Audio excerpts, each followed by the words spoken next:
Okay, yes, good morning, America.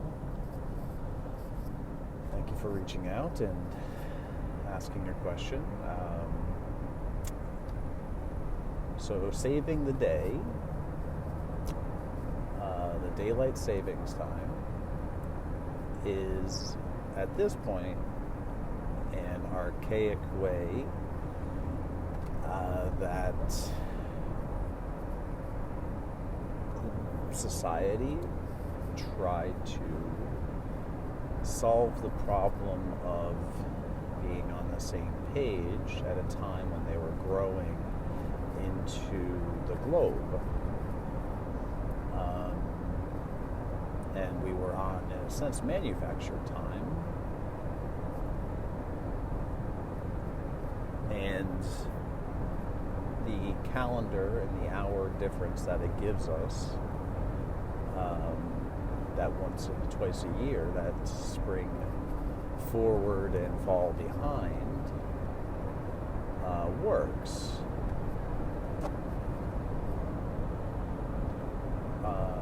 In general, and you have the one leap year, right? So leap years where we add one day. So the hours where we do that. And yes, it has been discussed recently within the United States government of America that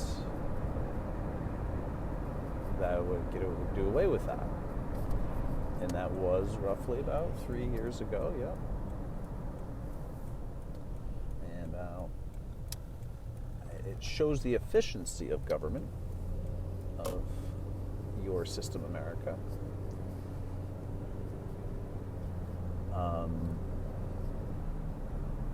And that is something to take to heart, America.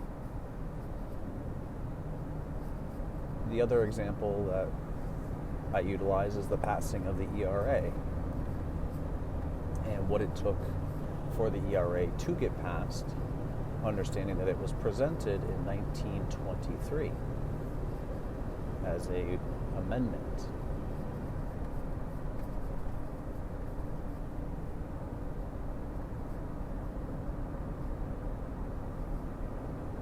The other example is psychedelics. And there is such an industry based on what you can and cannot put into your body. What is food and what is a drug? What is medicine? What is food?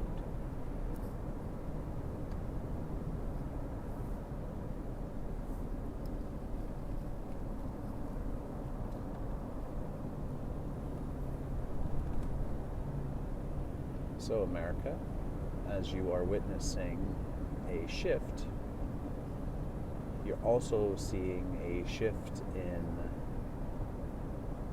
truth.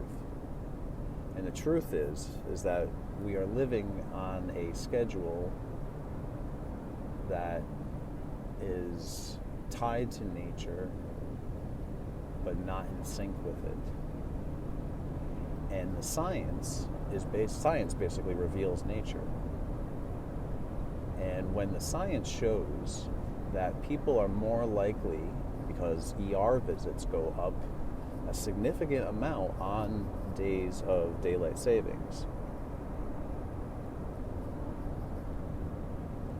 that there is a correlation, a connection, a direct causal effect on changing that hour.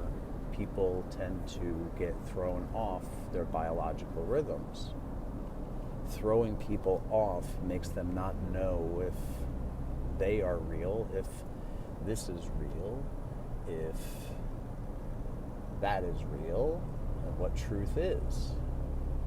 People who align themselves with nature and other ways of marking the calendar and the day, they don't have these. So again, following the science, the law is not able to keep up with common sense, like the ERA and psychedelics, And daylight savings is another wonderful example of how bureaucratic rhetoric will say one thing and we are still waiting for it to happen. We are still waiting for daylight savings some 3, maybe even 4 years now later. But sure, we had COVID. Sure, we had reasons. Sure, we have excuses. All of those are true. So, America, what are you going to do? It's because what we do, or it is what we do, that matters.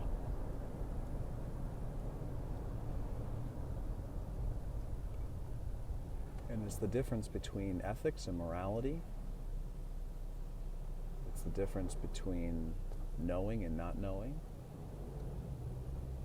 And it's the difference between being alive or being dead.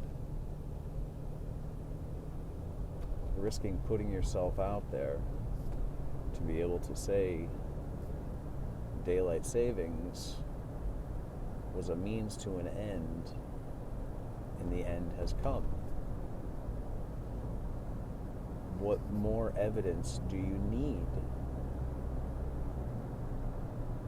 And we could say the same thing for ERA, psychedelics. Wonderful question, America.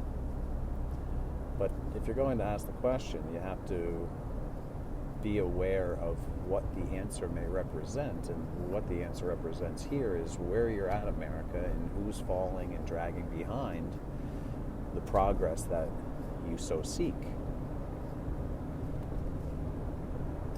And what is preventing the healing from happening, America, isn't necessarily you. Isn't necessarily your psychological makeup. Isn't because you are so messed up. It isn't because of your past, but the collective past that is still influencing you today. From there, we will build. Thank you, America.